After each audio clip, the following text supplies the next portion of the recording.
Welcome to the channel, everybody. Somebody's got music playing in the background. Oh, probably my TV. Let me go turn it down. Be right back.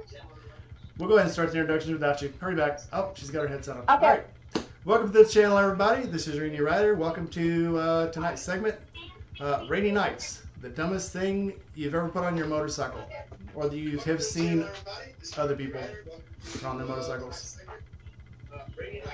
Nope, somebody's got the YouTube channel up. Yeah, Gmail, you're still. Oh, hang on. It's still My bad. It's fine. Okay. Okay, all better. All right. So tonight's topic is dumbest things on your motorcycle. We've seen people, whether it be first seats, oversized windshields, the colored windshields, windshield dampers, crazy looking highway pegs, the slash pipes, whatever. 30-inch wheels. But we're going to talk about the dumbest things you've seen on motorcycles, or things that just absolutely serve no purpose. This is not to piss anybody off, although maybe will. But this is all in good fun. You love what you love, and I say that a lot on the channel. We won't make fun of anybody. We'll just make fun of the things you do. So with that, let's see who's in the chat tonight. Diana Pillion Style, My Pillion, Droop, Fat Glide 96. GMI Rides is obviously here. So welcome everybody. So as we go along in the chat, you can you can throw things in the chat. Fat Glide says dumbest thing on his motorcycle is him. I highly doubt that, but I'm sure you got something dumber on there. But anyway, tonight we'll start with the gold standards here. Gma, welcome to the channel. Say hello. Hi. And then we've got Just a Biker Girl out of Northern Hey, California, and a new addition to the channel, Celtfire. So since you're new to the channel, tell us where you're from and what's your ride. Let people get to know you. I'm from Virginia. I have currently a 1200 XL Sportster 2008 in purple haze, and a 2017 Road King, the standard with in Laguna Orange. Well, right on. Oh, that's pretty. It is very pretty. So I fell in love with that thing. We'll get to know more about you tonight. And we also, I have a interview lined up with you next weekend. So yes, next I'm super excited. Saturday night, we'll get to know even more about you. But for tonight, we're just gonna get to learn the things about you that you put on your bike that are absolutely stupid. So we'll give you time to think since you're new to the channel, and we'll start with Gma. She's our favorite sister there. Tell me what you have seen or done to your own bikes that you think is just absolutely dumb. Well, Well, I can tell you that one year when I went to Sturgis on the Sportster, I put the smallest set of saddlebags on it. And retrospectively, I'm still glad I did it because my mom made me these saddlebags. And they were about this big by this big because it's a 1000cc Sportster, 74. And it was in perfect scale with the motorcycle. But you get these on there and you got parts and you got tools and all this other shit. And everything bungeed on the front of the bike and on the back of the bike and a solo seat. That was not enough room. But my mom made these for me, so they were cool. So by the time I got back home, they were held together with those flat washers and all of my spare electrical wire and duct tape. So yeah. But other than that, the dumbest things that I put on my bikes, I don't know. Pretty much if it doesn't rattle off, it gets to stay on. I think that I had, when I bought the Dyna, it had some chrome stuff on it. And I had an accident once. A lady rear-ended me. She hit me so hard that one of them flew off. And, of course, I didn't notice in the heat of the moment. So I tend to think that any chrome add-ons that cover things are useless and unnecessary. And so the other dumbest thing I put on my bike was I put the heat shields on the Dyna, the plastic ones you get from Harley Davidson. Well, I came in really cold one night and I was going to put the battery charger, plug the tender into that little pigtail it gives you.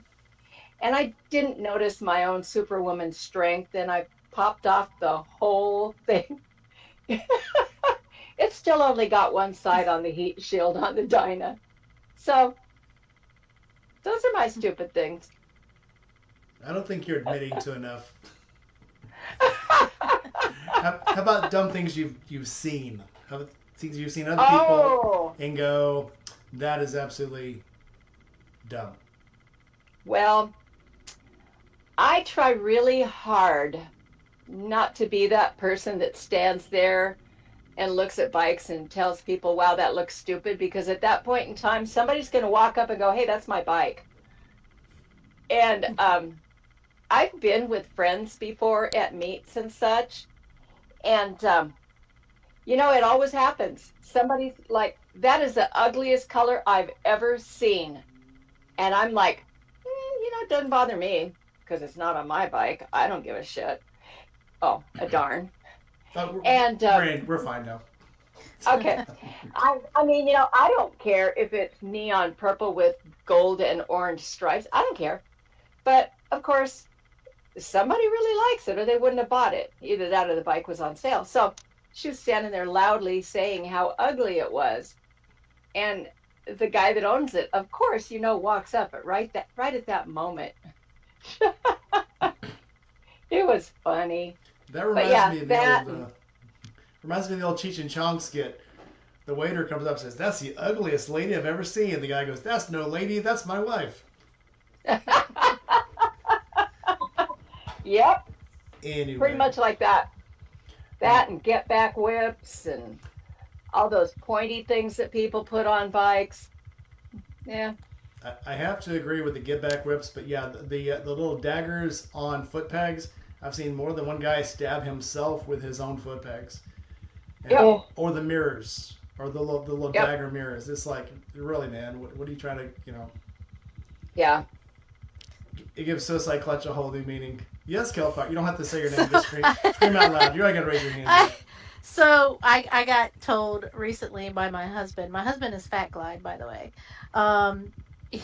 That I have a sissy bar on my Road King that comes to a point.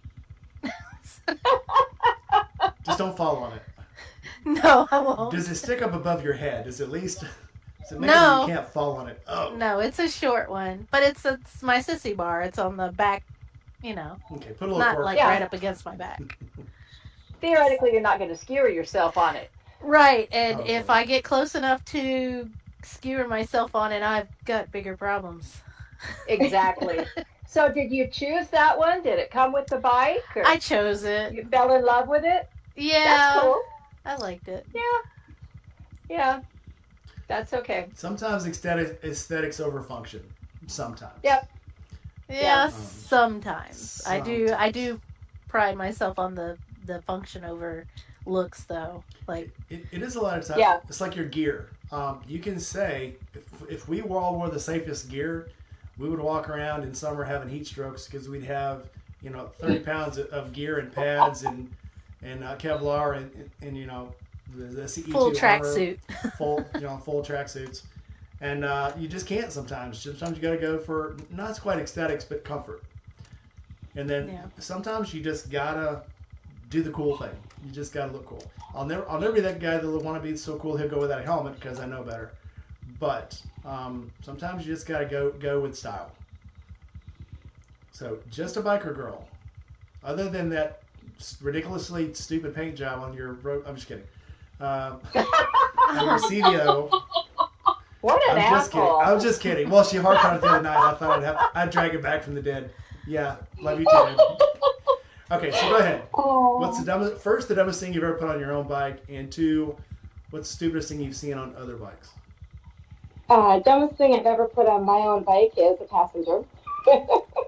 I'm just not built. I'm not built to haul people around. But besides that, and I find it to be fairly adorable, and sometimes it keeps me company. I have a huge stuffed teddy bear that goes just about everywhere with me. Strap him onto the back sissy bar, which also comes to a point. Uh, and yes, I did pick it up. And I love that teddy bear. He wears a t-shirt and rides around with me, and we wave at little kids in minivans and sometimes big biker dudes. And he's squishy, so he can hold a six-pack right in front of him. Function. Other than that, you know what? I don't. We all have our own thing. So again, I'm not going to judge. It's just not my style. But like those West Coast chopper cutout mirrors that people put on their bikes, and just kind of like, why not the whole mirror, dude? You know, really. My son-in-law has these little bitty teardrop mirrors on his bike. Yeah, they're about like that. And no, we're just gonna say not my style. But I also have another friend that has what are those little sparkly Swarovski crystal? The entire ring and the bucket on her headlight, and and again, she likes it. That's cool. But I don't even like to have the chrome on my dashboard clean because it blinds you on those few rare nice days we have here. That's true. Have you ever worn a t-shirt that has those little crystals on them and they get hot in the sun and then you burn your Yep. forearm or You you go like that oh and you're my like, yeah, gosh. it's painful. Yep. Yeah, I knew Gma would give a good excuse for not washing her bike. I actually made a T-shirt in my T-shirt shop for Gma that says "I don't wash my bike, I ride it," and Well, I do. people have bought a few of them. So obviously, other people feel the same way. Well, if you think about it, if you ride it often enough, you're going to ride it in the rain eventually. So, I mean, and all the important parts get cleaned off that way. That's the worst thing about having And a fairing. The fairing just it rains, it gets cleaned, and then it gets water streaks on it. So it kind of looks like flame, But I don't oh, know. please. Maybe I should tell people that it's ghost flames, not dirt. I do actually wash off the headlight once in a while because it gets pretty buggy. And that part right there, on the windshield, because I don't like looking at all the bugs flapping. Because if it's a big enough bug, the wings can really get going. And it's kind of mesmerizing. It's true. You don't have to convince me. Nobody's gonna tell you to wash your bike. It's fine. Uh, Nine Mills is asking, does Just a Biker Girl have a channel? She does have a Patreon, and she updates it on Blast. She shotgun Blast. She puts out like 3 or 4 shorts a week. So if you want to see what she's up to, she does throw a lot of shorts on her Patreon, and it's And it's free. free. I have a free Patreon too, and I actually was making money on Patreon until I put out the free, and everybody went from pay to free. So, but getting on the I Patreon didn't. is a good way to, because I love you and you love me, and we're like this together. So Aww. I have a few that are still payers, but it is a good way if you get on the Patreon, subscribe. That's a good way to tell when the videos are coming out, because the Yep. Patreons are hand delivered. They pop up. You get email, Instagram, YouTube. You don't get those emails. So YouTube especially lately is just really weird with that. So if you want to know when she's putting a video out, or just want to see her stuff, get on her Patreon. Not hard to find. I will put her on my Patreon, hint, hint, as a featured Patreon. So I will put that on my Patreon. So I know a lot of you guys are on mine. So anyway, enough about me. Tell me about you. What's the worst thing you've ever seen on another motorcycle? Just a Biker Girl. Oh my gosh. Right? Besides, so I find it to be cool when people use the weird suicide shifters if, they're at that skill level or what have you. But sometimes it just seems like it's a little overdone. You got some big, huge clutch that shifts off to the side or behind them, or they got to reach down. Actually, you know what I've seen? I've seen somebody use a vice grips for uh, their pedal. What do you call it? I've got floorboards, but Oh yeah, your shifter. Yeah, I've done that before because I lost my peg. But well, yeah, but I keep a small set in my tool bag because you never know when you're going to break a throttle cable, Yeah. Break a brake lever, a clutch lever. So they're. We'll talk about this on another Handy as stream. heck, But right? yes, In get a a perfect tool pinch. bag. Yep. Yeah. But yeah, there's some I've weird had to things. repair mine with a screwdriver before too. Yeah. Sometimes it gets pretty sketchy out there. Uh-huh. Sometimes you just need a roll of duct tape and some baling wire. And zip Yep. ties. And some zip. Always Yeah. need zip Yeah, ties. Always need zip ties. absolutely. Guns and Baggers jumped in. Matt jumped in. Welcome to the channel. Guns and Baggers, welcome to the channel. So, yeah, I don't get the no. To a degree, I've seen where the foot clutch is a good idea. But what throws it off is so if you have a left side clutch pedal and then a right side shift, it makes sense. When it gets weird is when you put everything on one side, and then you're having to cross over, and then it really becomes unfunctional. Probably still, you still get the cool looks, but I think when somebody actually goes to a foot clutch and a hand shift, there's more engineering to it than just throwing a rod on your shifter. And that's when you see the weird things, people throwing a rod on the shifter just because it's there. They don't know how to Yeah. actually make it work for them. But I digress. So, Keltfire, you're up. Okay. The on my own bike, I can't think of. Well, Gma reminded me when I took my Sportster up to New York for Babes Ride Out. I had a set of cloth throw-over saddlebags. They were soft cloth. Hey, and they were cheap. I think it was Kuryakin or something like that. They were like 40 Yep. bucks. Yeah. Oh, that's not bad. No, not at all. And but the thing that I forgot to zip one of them, and Mm. I had some sandals in the top of the bag, and Robin Moto by chance was behind me, and we were riding, and when we stopped, and I said, oh, I'm gonna put my sandals on. I looked down, I was like, oh, my bag is open, and I opened it up, and I only had one sandal in the bag. And I said, oh, I think I must have lost a sandal on the road. And Robin said, is that what flew past me? Can I just say, I love Robin. Me and Robin are from the same part of Texas. And I've actually interviewed her on here too. And she is such a sweetheart. Yeah. When she had, it may have been the same Babes Ride Out, but when she was riding through, she had that group from Texas that was going to stop through. And she ran through, but I was so looking forward to actually being able to meet her face to face because she's just such a cool looking. Also a redhead. Yes. Go figure. I think she said half the people on that ride were redheads. Don't quote me on that.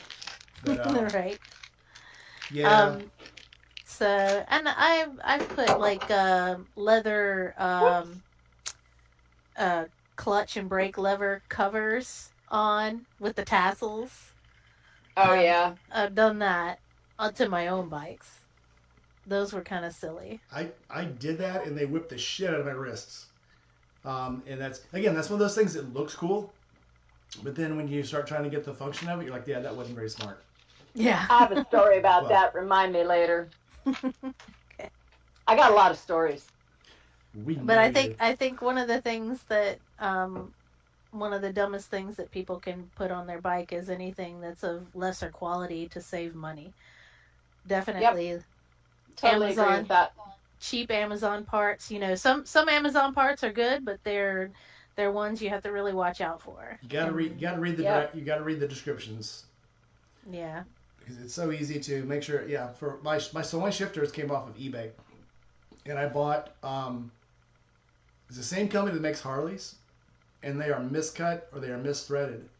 So you get them at like a quarter of the price, but then you got to thread them yourself. So very much worth it. Same quality. They're steel, but you just got to do a little extra work. But when a set from Harley's $350 and you can get a set on eBay for $60. Yeah, that's a big savings. If you have the skill. Right. But so now, what's the dumbest thing you've ever seen? Obviously, we talked about cheap stuff, but Here recently, I haven't seen it in person, but I've seen some posts online of people putting wings on the back of their baggers, like car wings, spoiler wings. Weird. Huh. Interesting. You gotta hold it down. You gotta hold all that power down on the road. Right? Yeah. Um, the big wheel bagger thing is an aesthetic that kind of like the cholo bikes and that kind of thing. That if you like it, you like it. It's not Yeah, my cup of tea, but you know, yeah. I saw a bike yesterday at a gas station on the way by, and you know, we don't see a lot of those cholo bikes up here for whatever reason. You got too many But hills. well, that too, yeah. But his pipes were like a good that long past the end of his back fender. I was like, I wonder if that was a, excuse me, if that was a thing he was deliberately doing, or was he on his way to get it fixed or something? I don't know. no, I think that's part of the one of the looks that they have because I've seen Oh, that before where like oh, with the fish tails on the end where it extends yeah, out like a foot and a half, 2 feet. Yeah, but I yeah, imagine that's rough if you go over like a dip in the road just a little. yep. I scrape my uh mufflers, so Yeah. yeah. So yeah, the dumbest thing for me is that's kind of up the same alley is the ground effects. Why you put ground effects on a bike that already only has like maybe three, if you're lucky, 3 or 4 inches of clearance, and then these baggers. Now again, I get it. Some of these bikes are just for show, but I do the same thing with cars. I look at a bike now and go, well, I can only ride that bike for a couple hours, or I can only ride that bike, for half a day. And you look at these baggers that have the speakers in the back and the bags go all the way to the ground. And I think you couldn't ride that anywhere. Like you know, what I'm saying you don't see them up in the mountains because you can't ride them in the mountains. You can't lean it over more than like 10 degrees, or your bags will fall off. You just start grinding them into the asphalt. That's a So trailer queen. yeah, I get it. Some of these bikes are just Yeah. for show, but you hear. I'm sure Gmail's probably seen them. You hear about these guys that bring these trailer bikes up to Sturgis, or they bring them up in the Oh hills in yeah. Laconia, and they destroy them while they're there. Just driving on Yep. the streets, they can't turn Yep. them around. They can't park them because as soon as you lean them over, everything's off. Or Yeah. or they don't have kickstands. That's the other that just drives me nuts. They don't have kickstands, so they got to put boards under them to hold them up. Well, now you've got this bike you Yeah. spent $100,000 on. You're holding it up with 2x4s. So Yeah. again, I don't get it. yeah, it's like I have seen some 30-inch wheels that look cool, but I've seen some that are just like, what were you trying to do here? You know, Yeah. I will say this: if you got a 30-inch wheel, you should probably have a really long rake on the bike. Otherwise, it looks absolutely dumb. And Gmod can probably remember these bikes from the 70s that had, and I'm not kidding, a 10-foot long pair of forks on them. Because at that Yep. time, Hmm. you had a bike like a Sportster, or you had a bike that was a small FX and had a 10-foot front end on it. Um, They're Same like those thing. guys with the choppers with the really long forks and then like the little itty bitty tire. Yeah. Oh Like a yeah. little 9 inch Yeah. tire. You know how uncomfortable those are to run? Oh my gosh. You couldn't turn them You around on a can't 4-lane highway. turn. Yeah. No. No. But I mean, to each their own, of course. Again, Right. I won't make fun of a person. Fat I will make fun of your bike, though. Sorry. Fat Glide is buying a Goldwing in the Mm. chat. Fat Fat Fat. Glide 96 said he's buying a Goldwing. Are you letting No. him buy you Oh. he's buying you a Go Wing? Is My, that what it is? No. oh no, the wing for his bike is that what you're talking about? Oh, the wing to make it fun of. I get it. Okay, got it.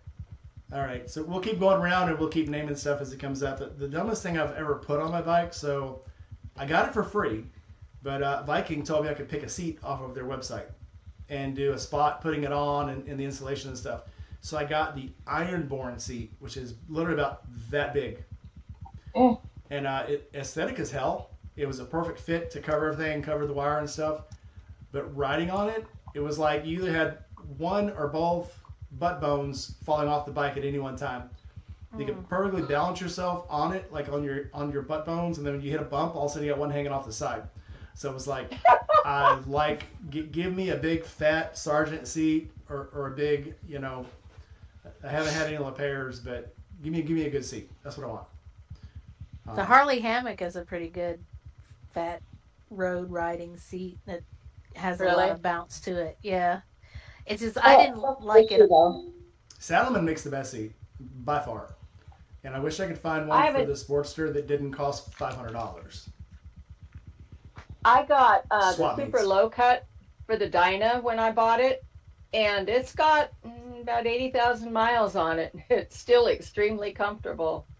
So I'm gonna get one to put on the Road King too. I think they just came out with one for the Road King. Oh, So solo seat, perfect. If my granddaughter wants to ride with me, she can just sit on the back fender on the luggage rack. She's so cute. She loves riding. Aww. Now, She's 11. people will laugh at the aw. ducks I put on the bike, but again, that's for luck. I always put a But lucky that's duck on a different. motorcycle. I Oh, am. Yeah, people give me things when I'm traveling. Like I got a flying chicken one time that somebody gave to me. So it's in one of my saddlebags, and somebody gave me a bracelet. And of course, people are always giving you bells and um, let's see what else: chickens, ducks, farmyard things, and those little pink pigs. People from the hog group do the little pigs with the sunglasses. So I've got a couple of those. So I put one on each bike. And one of my girlfriends gave me an asshole coin because I'm an asshole. Large It's kind of Valley, like an AA coin. Yeah. Large Valley gives away pigs every year at the Forgotten Angels, and I'll have three of them now. Yeah. She gave me one of mine. I like it. I had one of those little rubber ducky things on my Grom because I had a yellow Grom, so I had a yellow duck on the, Ah, and it had a little helmet that had a little beanie copter spinny thing on top of it. I have on the BMW, I have the one with the old the 3/4 helmet with the beanie on top with the stars on the side and the stripe. And on the Harley, I have the duck that has a welder's helmet on with the little machine gun. I bought that one for Fat Glide. He has a little machine gun and a But little helmet. they're good luck though. I mean, if especially if you can ride in the rain. Funny story. You guys might remember this. I talked about last year before the ice storm. I talked about my duck had suffered a casualty and had to take it off and had ordered another one. A week later, I wrecked the BMW. That's when I had to fall in the ice because I didn't have the duck on there. Oh Moral of the Oh, story: ride with your duck. Don't leave the duck at home. That's what I got out of that. you're lucky no. ducky. Oh. Don't drop your lucky ducky. All right, Gma, back to you. what? Hi. What do you, what? Next dumb thing. Next dumb thing you've seen on a motorcycle. Oh, to go back to the fringy things. So, Rainey knows a little bit about my cross country trip I took with a friend years ago. And we're not going to go into the whole details of that. But, No, let's do. oh, well, anyway, let's talk about gas caps. You know, some gas caps apparently make your gas tank not read accurately. And so she had a gas cap on that matched everything else on her bike. Well, it gave her an inaccurate reading. So we almost ran out of gas in the back desert, the high desert in Oregon. So I went to a farm and I bought her some farm gas. Well, she thought it was farm gas, not real gas. I'm like, no, it's gas. But that wasn't the bad part. So she had, for visibility's sake, she put these tassely things on her levers, right? So, whatever. And so she wanted to learn how to use her cruise control. Okay, fine. So she starts experimenting with it and it keeps cutting out. So she's like, well, I'm going to go to the Harley shop and ask them why it's doing this, which I didn't understand that because she never would take any advice from a Harley shop. But hey, whatever. It kind of got to be her code for she needed a break. So we were at the Harley shop, second day on the road, second Harley shop, right? So the guy comes out and he goes, well, your your little things are getting caught, you know, the wind is pulling on them and it's causing your cruise control to kick back out. I would take them off, if I wanted to have cruise control, but she didn't. So whatever. So we are in a merge somewhere in Kansas, and it's in a big town. They have a few of them there. And so there's like 3 lanes coming this way, 3 lanes coming this way, and she's in front of me. And on the cardo, she's like, I have no power. And I'm like, okay. So I pull over behind her because she's dead in the water in the merge. And so I'm like, can you try and fix it? She's yelling at me. She's freaking out. So we get it going again. We get it to the Harley shop, and come to find out that her tassel had gotten stuck somewhere up there. I said, you going to take them off yet? No. Okay, fine. Yeah. So, I don't add things on my bike that are not functional. But there was a lot of other conversations that went on about this thing. And I don't think she watches anything I'm on. But until now. Yeah, I know, right? But good rider. But aesthetically, I don't really care how my bike looks. I want it to function well. I don't put a lot of doodads on that don't serve a purpose. Yeah, that's about it. Matter of fact, sometimes my bikes look kind of silly because they're pretty utilitarian, and it's got like a camera mount here and the mount for the little infotainment thing over here, and then it's got 2 windshield bags.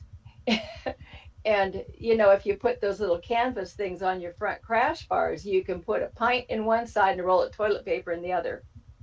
It's true. Works really well.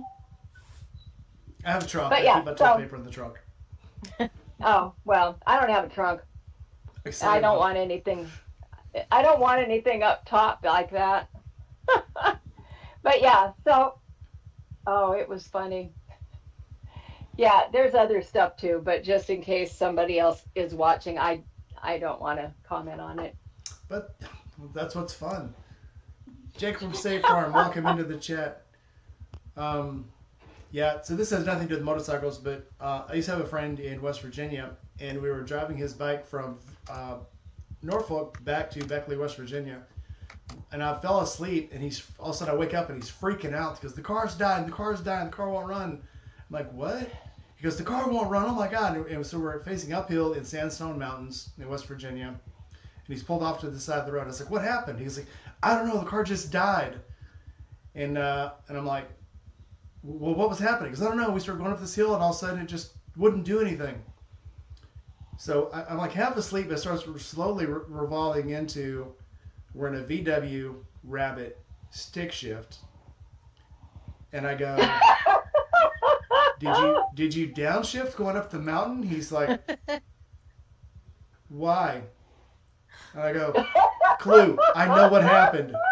He's like, you're in a car with like a 1.6 liter engine, a stick shift, and you need a downshift going up the mountain.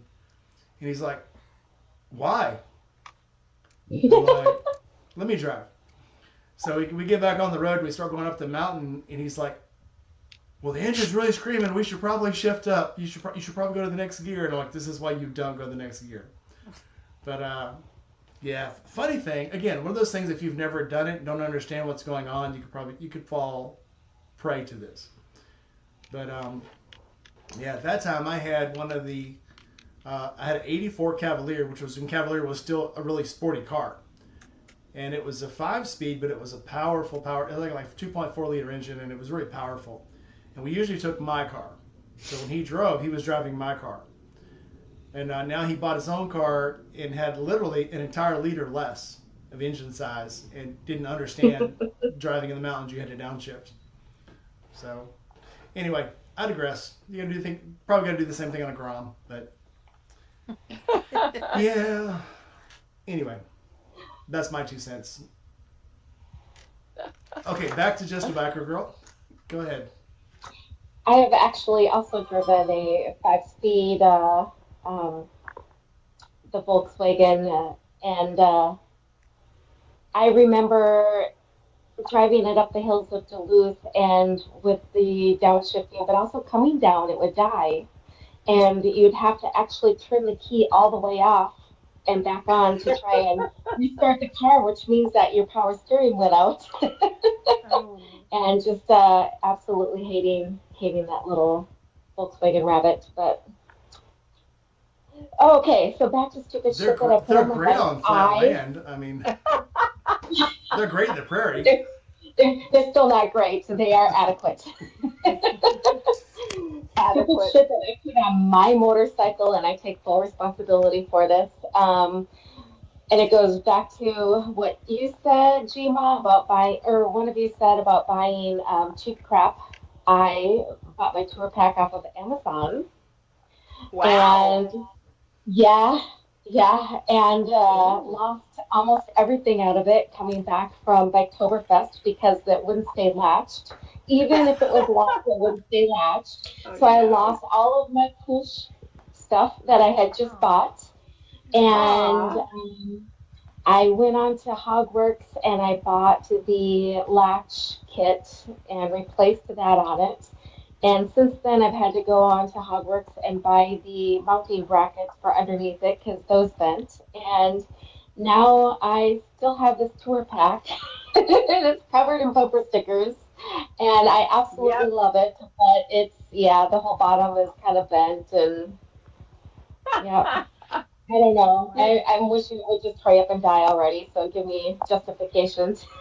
Yeah. Just do the big girl thing and get one that, will work. I'm actually thinking about going back to soft bags. So on the Saber, I had a 2004 Saber, and I had soft bags on it with a wire frame, and I loved them, and they were great. And when the Sportster, the Vikings sent me some hard bags, and I hate them because when they're empty, they're still sticking out like little sails catching all the wind. Oh. Especially on a Sportster, they're just horrible. Um, and I want to go back to soft bags because one, they look cooler. I hate to say this, but on a Sportster, the soft bags look cooler than the hard bags. Yeah. Yeah. So I have giant hard bags in my. If anybody needs hard bags from Viking, they're very good. They just don't look good on a Sportster. So if anybody wants any, maybe I'll give them away on the channel. Um, Portraits Hey. and soft There you go. tails, soft bags or leather bags look really nice on them. yeah, Yeah. these are leather covered resin shell. So they're fiberglass shell Huh. with leather covering, and they're lockable and all this. They're just, they're big. They don't look right on the Sportster, but that's what they sent me. They said these fit a Sportster. Oh. So Yeah, I ordered a set of Viking bags for the Dyna one time. They were having some big ass Father's Day sale. And so I got them for like 40% off. So I got them. I did a lot of checking to make sure it was like, oh, yeah, you just bolt them right on. I'm like, fucking bullshit, my ass bolt right on. You have to line it up and you have to drill the holes. And oh, well, yeah, do they pre mark where you drill the holes? Fuck no, they do not. You have to, and I don't know if you've ever seen the inside of a Dyna saddlebag, but on the belt side, it has like a step down, like three different step downs. And so you have to figure out in there how you're going to mount it. And based on this, it's going to either stick out or it's going to, hit the belt. And I was like, I thought about taking it to my mechanic and asking him if he'd do it for me. And so I kind of asked him about it, and he was like, what's wrong with the ones you have? I said, well, one of them fell off and I broke it. And he's like, what, you don't know how to fiberglass? I was like, actually, I could figure that out. So I sent the Viking bags back. I got I think about $30 worth of fiberglass repair shit off of Amazon. And I went out and I prepped it. I scuffed it all up and shit. And apparently at the end of the crack, you're supposed to drill a hole, a real small hole, so it doesn't go any farther. So I slapped some fiberglass on both sides. I let it cure properly, and I've been running it for 2 years now, cross country trips like 3 different times, and it just busted the seal on it. So I'm going to use JB Weld this time. the JB Weld I've used for so many plastic repairs on motorcycles. Now Yeah. here's what's funny though about Viking. So when I had the gunner, I had the 2017 Victory gunner, and the bags I ordered from it for Viking fit perfectly. They fit the bike. They were snug. They fit really close. They were awesome. But the ones for the Sportster stick out like 2 inches. And again, it's because of the cut of the seat on the Sportster and the cut of the fender and how far the back frame sticks out. The bags themselves stick out so damn far away. That's what makes it look awkward. But for the Gunner, they look perfect. So I'm not so quite sure if it's the bike that was the problem or the model of the bags. So It was the same. It was the same problem I had. I had a set of Viking bags on my Suzuki Savage, and it stuck out about 2 inches, 2.5 inches, and I had the same problem Jima said about having to reach around and try to mark where I'm supposed to drill the Yeah. holes, and yeah, it's a real pain. But and they're really nice looking Viking bags. They were the molded like Oh yeah, leather they look looking. nice, They're but really cool, but they open yeah. like this towards the seat, and Oh fuck that. yeah, so I Yeah. couldn't really open it all the way, and it was awkward trying to get into them, and yeah, I said Yeah. this is not. And then it had the belt straps, so you had to Oh pull it yeah. down and then pull the belt and then hook the belt straps. So they were a little tedious. They really looked really cool, but yeah. I mean, these at I least with the have. bucket saddlebags, at least you have like a big thing. If you have the Mhm. clamshell style, at some point something is going to happen. You're going to lose all your It's shit. gonna fall out while you're going down the Yeah. road. Yeah. Yep. These are great. I mean, they're strapped, but with a snap and latch secret attachment. So it looks like you strap them with the buckle, but it actually Mhm. snaps in That and has a sounds latch. really kinky, doesn't it? You know who you're talking to? Am I not get something kinky? And only Gma would point that out. Who else has stepped into the chat here? Serenity Kitty stepped in. Jerry stepped in. Oh, Uh, Christian Biker just popped in. Switching Gears popped in. Who did? Oh, Christian Biker, Christian welcome in. Biker. I caught him Yeah. just as he got on. I'm not late now. Welcome in, brother. How's things going? Um, yeah, I will eventually get more bags for the Sportster where I can start touring on it. But I do have that huge, again, Viking. Viking gave me a lot of stuff to put on the Sportster. I can't knock them too much. The only thing they gave me that didn't really fit well was the saddlebags. But maybe they just sent me the wrong ones. Maybe they sent me some lower ones, some smaller ones. But a They bunch have of cool stuff. they have that iron-born sissy bar that has the fold-down luggage rack on it. I have the Ironborn that doesn't have the fold down, and now I wish I would have got the fold down. Seems like a cool idea. Yeah. Yeah, you definitely have to have a rack. Yeah. Yes. That's what she said.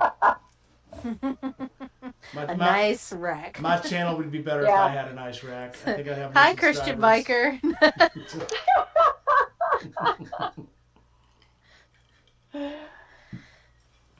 Oh my goodness She's gracious. blushing. Who do we leave off on? No, she's just drunk. Ignore her. Where's your lemonade? Where's your lemonade? You're Too still. early. You're Too still. early. All right. Well, since you're not muted, what's next thing on the list? What's the dumbest thing you've ever seen on a bike? Okay, Part let two. me jump in here, and I'm gonna bash on my bestie girlfriend, crazy biker bitch here. But on our way home, and I'm trying to remember if it was from Sturgis or if we were on our way where we were riding home from. But she had these tiny little um, penises that go on your wheel, and she kept losing them. And we'd stop and she put another one, these bright colored little penises, that went on, threaded onto her rims. And I was like, where are all these going, and who finds them and wonders what the hell? you know? Yeah. Sorry. Colleen will put those on people's bikes when they go riding. Sprinkles. She will put those on other people's bikes when they go on a trip. So, and just see how long it'll take you to find them. Oh, Yeah, there was a couple of guys at a group meet that we did. They did that to several bikes That's and funny. vehicles, RVs. Oh, you'll never. You don't even look on a car. It'd be even worse because I look at my tires on the bike a lot. I never look at them on the car. So I guess it's because you're more conscious because if you lose air on a bike tire or get a flat on a bike tire, you're gonna go down. In a car, it's just not that important, I guess. But yeah, I'd never find it on the car. It'd be months, maybe a year. I'd probably get a flat and then find it. The only way I'd do it, I'd find it. I'm lucky because I have a aftermarket TPMS system. So I have that also. yeah, so they're huge. So nobody's sticking a Yeah. rubber penis over that. That's what she said. Yeah. Fact Light said he I, doesn't fit I, on a sporty. I actually, when I first got the sporty, I liked it. Again, that's another thing I thought it'd be cool. I'll get a sporty, I'll customize, I'll do my things to it, and then like the third or fourth time I rode it, I'm like, boy, this is cramped up. So I got the forward control kit on it. Actually, Bleak has my original mid controls, and he'll be putting it on his Sportster. Um, yeah, it's a big night and day thing going from the BMW, which is a 980-pound bike, going to the Sportster, which I swear doesn't weigh like 450. But not night and day. But I love them both. I do love them both. However, one is much better in cold weather than the other one, and I'll let you figure out which one. But anyway, Killfire, back to you. Round two, dumbest thing you've seen on a bike. So I have a stock seat. I like my stock seat. It's comfortable, but I'm looking at different aftermarket seats, and one of the things that I'm noticing is like anything you don't after it rains, you don't want to sit on a seat that has like absorbed everything that has fallen on it. So like people that have like the seats with all the holes in it that just kind of absorbs all the rainwater, or those like fuzzy covers for the seats. yeah. Yeah, I don't, for function purposes, like if I'm going to be out in the rain and and the bike is going to get wet, I really don't want to like sit in a pile of mushy wet and then have to ride in that. So that's So I have a sheepskin seat on both bikes. So when it rains, they dry off really quickly. I mean, really quickly. The flip side of that is if it's still raining and they're still wet, all I gotta do is push them back and I'm sitting on a dry seat. Because sheepskin or sheep wool is water resistant. So it doesn't actually let it get down into the seat. If it is still a little wet, I just run my hand on it and flick all of it off and it's just a little damp. It's not actually wet. Whereas sitting on the seat in a puddle, you're just gonna get wet. But huh. I saw somebody else beating up the fur seats, and I used to beat them up too until I started making these 5, 6, 700-mile trips, and it is all the difference. I swear to God. I don't know, Gmod, do you have one? I have, and it they're is it is all the difference. save your butt when it's hot out. They are nice. And when They're it's so cold. nice. When it's I can cold, do 500 miles no problem on the daily. And I don't really feel a need to do much more than 600 or so a day. So, if it ain't broke, I ain't going to worry about it. I mean, when it gets to the point where I need something because it's too hot out to just sit on the seat, maybe. But not right yet. it's a And lifesaver. Especially, so my trip to Louisiana when it was 120 uh-huh, degrees, uh-huh. I remember taking him on the Sportster or on the Sabre and on the old BMW I had, getting on the seat and you literally are just. It reminds me of the meme where the dude goes to sit on the bike and then it shows a hot dog and meatballs on the grill. And then his girlfriend gets on and it shows some clams and an oyster on the grill. Oh no. But it is night and day. I have no problem just 100 degree day, 110 degree day, just throw my leg across it and going because it's a temperature resistant cushion, whether it be cold or hot, either one. You can just throw your Yeah. leg over the bike and go. Yeah. Well, I know what I'm going to be Googling when we get off of here. I recommend Alaska Leather. I actually had them lined up for an interview, and all of a sudden they went to Daytona, and I haven't heard from them since because they said that they got so busy. They said it's going to be their first year to go to Daytona, and then they were going to go to Sturgis. And I haven't heard from them since. They said, I did hear from them, but I can't interview them now because they said they're so busy now because everybody's buying their shit. So, but 10 out of 10, I highly recommend. It's about time. And you do have to take them off. They do absorb dust and stuff. So I take mine off probably every 3, maybe 4 months. Hang them over the garbage can, hose them off, get all the dirt out of them, let them dry, and they're literally dry in an hour. Throw them back on the bike, good to go. That's awesome. Yeah, I did a little over a 400-mile day last month for a charity ride, and the stock seat was okay up until the last hour or so, and then I started to really feel like, okay, I'm like switching, like, am I up, am I down? Just to try and get comfortable, but yeah. I like the Road King though because the running boards are situated in such a perfect triangle. I can stand up when I'm riding and kind of get some air on everything on the lady bits, on the oyster. Like yeah. Well, it's kind of fun too. You can see better. I do that in traffic jams. If I see the traffic starting to slow down, I'll pop up on the pegs and look over, and I know which lane to get in. Exactly. Yeah, but I also have a pair of moto leggings that I like, and they're aramid lined, which is just generic Kevlar, and some kind of abrasion proof stuff on the outside as well. But the aramid comes down to shin height, so where my boots end, the aramid starts. And so they're pretty impervious, but it's kind of weird because I don't get usually too wet unless I'm in rain all day long. And they're not extremely hot to wear. So best of both worlds as far as I'm concerned. I just read something on yours. I read it really quick. Talk about keeping your something shaved where you'd stay cool. And then you're getting your seat shaved. So. Yeah. Okay. It's for aerodynamics. Yep. Yes. Yeah. For airflow. Boy, wouldn't that be nice if I could get my seat shaved for aerodynamics? Don't block the wind. Now I have seen the seats that have the slit down the middle. And again, for a bicycle, I think they'd work great. For a motorcycle, I'm trying to figure out how that wouldn't just funnel the engine heat right up. It would even be worse. Yep. So. Now I did get So I changed the tank on the Sportster. I changed from the 3-gallon tank to a 5-gallon tank, and then I got a big, huge, fluffy seat, huge, fuzzy, puffy seat, and it wouldn't fit on the 5-gallon tank. And it was so comfortable when I had it on the 3-gallon tank, but I wouldn't get on the 5. And that is the one thing that almost made me go, maybe I should put the 3-gallon tank back on. But, except for riding it around, but that sucked. But I still am looking for a better seat. I did put an aftermarket seat on it, put a stretch seat on it.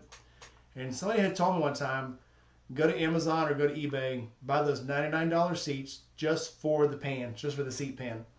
And then take them to a leather worker and have them pad that seat pan and put, and put more padding in it and then recover it.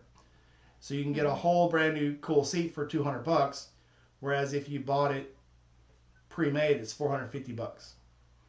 So I still may take the one I have that I bought off of eBay, get it restuffed, put a better liner in it. I may do that. Anyway, then everybody got quiet. I guess I shouldn't have talked. Who else? What else we got going on in the side chat here? G-Ma starts talking about shaving her stuff, and everybody goes quiet. Jake from State Farm, stock seat on the 2020 Road King is one of the most comfortable seats I've ever ridden. The most comfortable seat on a stock bike that I've ever had was the Road Glide that I rented in 2022.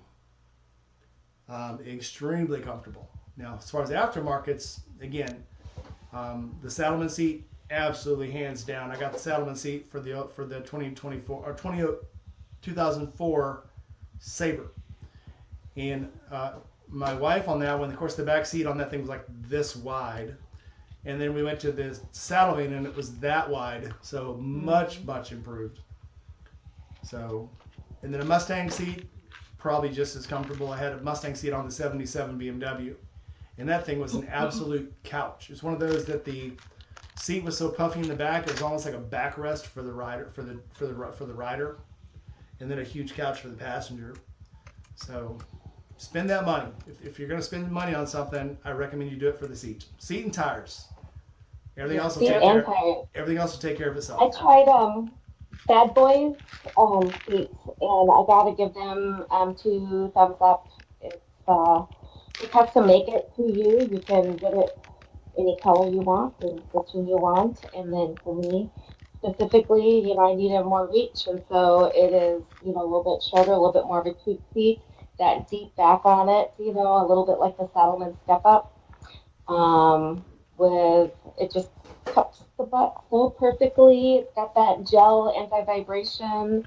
They're a small little company out of a little north of LA, and veteran owned and operated. Can't say enough about them. They call you, talk Nice. to you. Yeah, So called Bad Boys. Bad Boys with a Z. Oh, I've seen their advertisements before. Yeah, Yeah. yeah, they're kind of newer, and I bought one for the Road Glide, that 24, which I wrecked. And so then when I took over the hubby's Street Glide, he had on one of those hammock seats. I couldn't reach the ground on it. It was so creepy. So I ordered another one for the Street Glide, and hands down, happy with it. Yeah, I tried one of those hammocks on the Road King, and I had to lower my Road King. I put inch lower shocks on it to lower it so that I could shorefoot. And the hammock, it did bring me up a little bit more, but my complaint with it was that it was so wide in the front. So Yeah. my I felt like I had a wider stance with the bike, so it was not I Yeah. got thick thighs, so it's like Just so Yeah. describe me this I hammock feel seat. you. Yeah, what is this hammock seat? I'm not sure what. it's a Harley branded seat. It's their like top tour seat. So it's something about the way it's designed, where it's like designed like a hammock. So when you sit in it, it has a little bit of bounce and give to it. People that have it that I know have really rave about it. It's not the right shape for me. So, but I want to put down a lot of long miles on my bike, so a comfy seat is a must. Hmm. Absolutely. Longest trips I've taken, like not stopping, is down at Forgotten Angels, and that is depending on which way the GPS tells me to go. It can be anywhere between 800 and 840 miles, and I've taken that now 5 to 6 times without stopping, shooting it straight through, either going there or coming back. And I on the BMW, it's not hard. The only thing hard is that if I have somebody else on the bike with me, when having to stop the bike being so high. But absolutely, that I can't say this enough. That sheepskin seat made all the difference. So if you again, it's for cushion, for controlling the temperature, for controlling airflow. You think you might want less air, you want more on this seat. Just saying. But it absolutely game changer. Absolutely game changer. Yeah, we're about about 1,000 miles from Valrico, Florida. We're 1,000 Wow, miles you guys north. are pretty close then. Well, I'm straight north and Uh east. huh. Yeah, Yeah. so um, but yeah, we it would take us about 12, 14 hours straight. Have you taken that trip yet? Yeah. No, not Okay, I yet. was it's like I see. I know here. I want to say this was like a year ago, maybe a year and a half ago, Uh-huh. and I think Robin put me on you. Robin may have given you given me your Or information. Bry. I think it was actually Robin because Oh, when I interviewed Robin right before she took the trip like a year ago, so it was probably a year and a half ago or so. But I was like, how the hell did you go there and I missed you? You must. But okay, I don't feel bad now. No, no, I haven't gone. Forgotten Angels is on my list, but it's hard to coordinate everything. All the places I want to go and things I want to do and PTO and work and adulting kind of It's a get in the long way. trip. Yeah. I said it's a long trip. So Yep. again, I'm still working. I'm not like GMA, retired and just running all over America. I have to schedule, and it's literally I have to schedule 5 days of PTO. Shut up, Grima. I've got to schedule 5 days of PTO just to make that trip. Yeah. So I've got to take three on the front end and two on the back end of the trip, unless I get home on a Monday and go straight to work the next day, which is absolutely freaking crazy. But the last one, and then probably the next one. I've got to break it up where I can do other things during the year, because just doing that one twice a year, you don't have time to do anything else. So I've had to skip the last one, and I'm sure I'll probably skip the next one too. But eventually I may go back, but it's like it just takes so much time to plan something like that, especially for something you've already done. Now going up to Laconia, which I haven't done yet, then I'd be willing to do it. So Yeah. there's just I want to enough go to rides. Laconia. Yeah, there's enough rides around here within like a 6 hour, 8 hour ride that taking 2 days off to ride somewhere just doesn't make any sense. Yeah, I'm meeting Wind Road Therapy does meeting with Oh, her nice. in May to do the Skyline Drive Blue Ridge. So Oh, I did that in 23. It was really beautiful. yeah, that's Really only about two beautiful. hours from us, so Oh, that's nice. close. Yeah. We did that on the unscheduled trip. We did that on our Ohio trip that when we lived in St. Louis. It was only we were only supposed to be gone for like 3 days.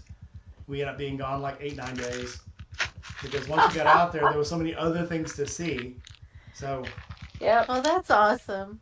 well, I'd taken off. Yeah. I came back on a leave, and so I had 2 weeks off. So we didn't have a dog in the house at the time. We have two kids that could watch the cats.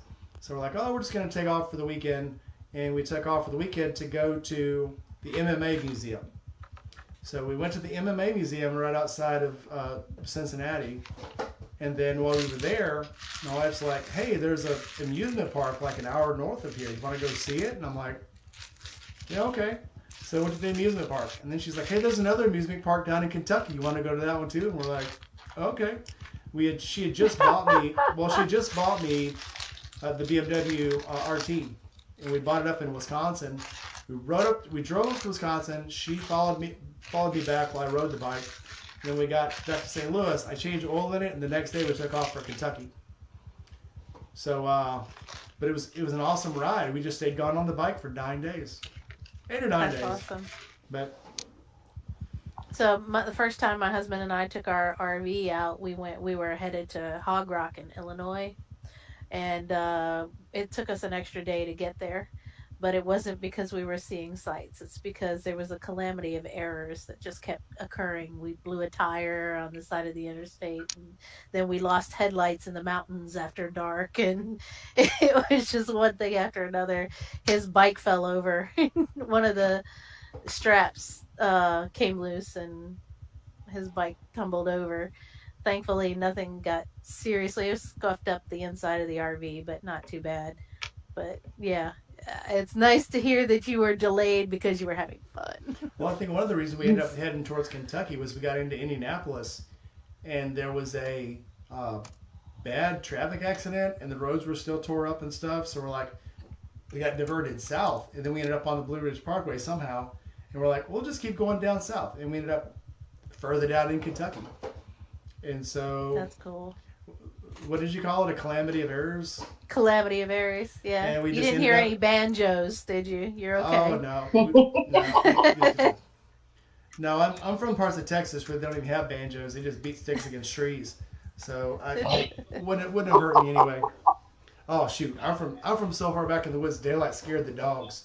We would have to move, so we would let the corn grow in the east part of the field during the morning. We had to dig up all the corn and move it to the west side where it could keep getting sun. So yeah, it was. Huh? I'm about as southern as you could get. Oh yeah. You lost Jima.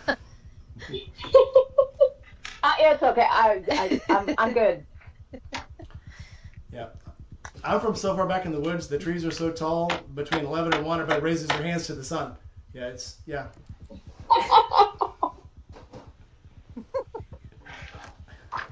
Anyway.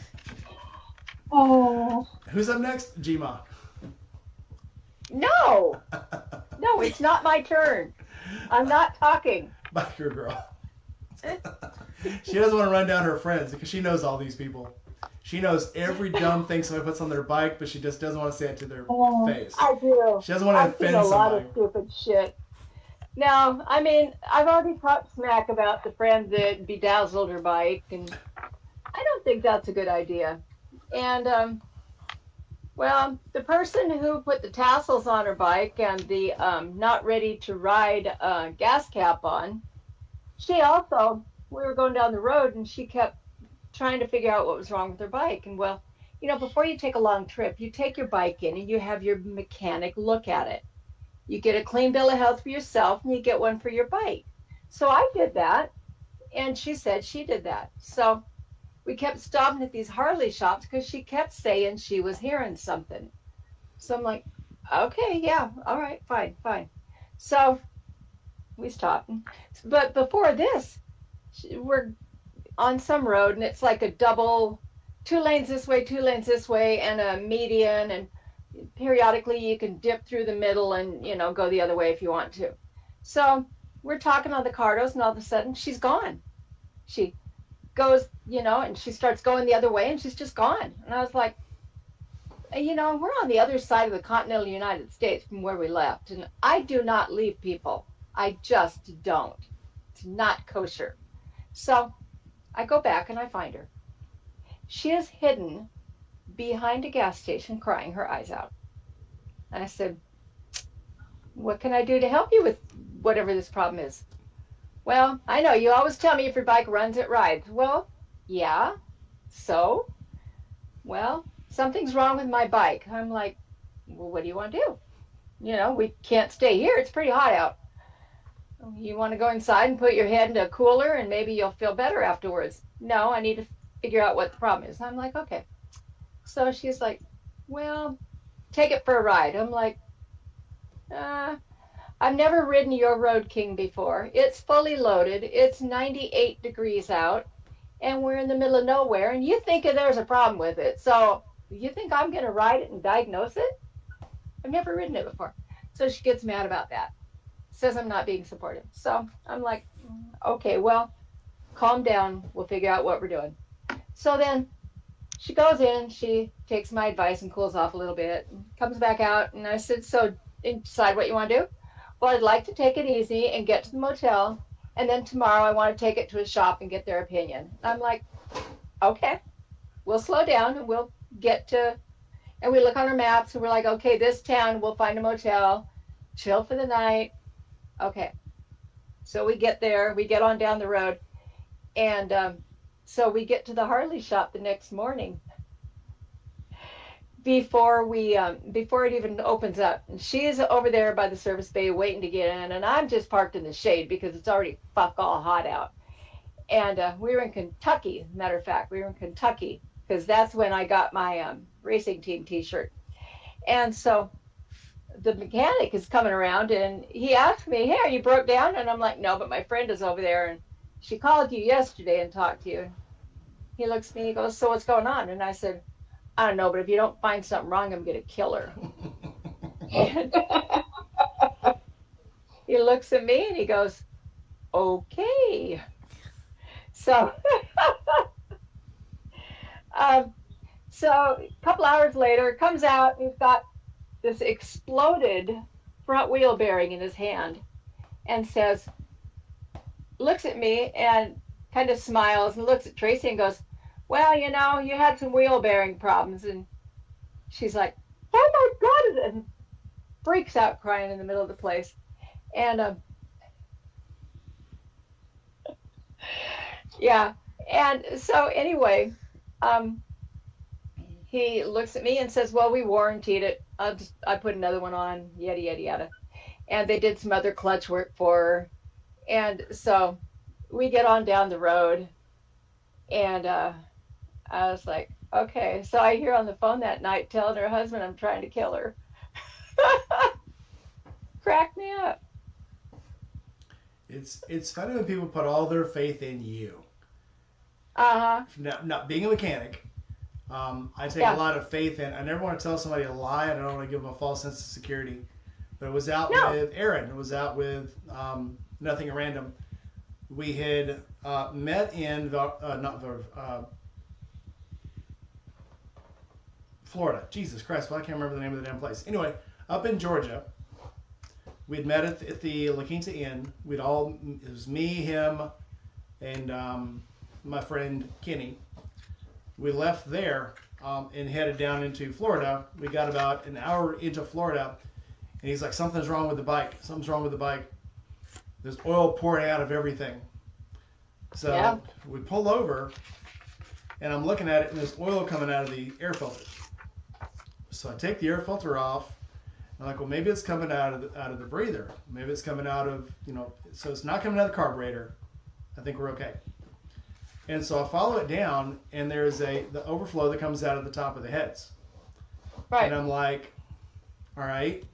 I said, what was the temperature when you left Ohio? He's like, oh, it was like 20 degrees. And I go, wait, this is a clue. I said, I think when you left, it was so cold, the oil started pooling on the top of the head and running into the rebreather because it just restart. It's supposed to restart vapor, but then when it's too Right. thick, it just If it's flows too back. cold to vaporize, then it just, yeah. It just cokes up. So I think what happened was it was so cold when it poured into the air filter or into the air housing, it just built up around the edges of the air box.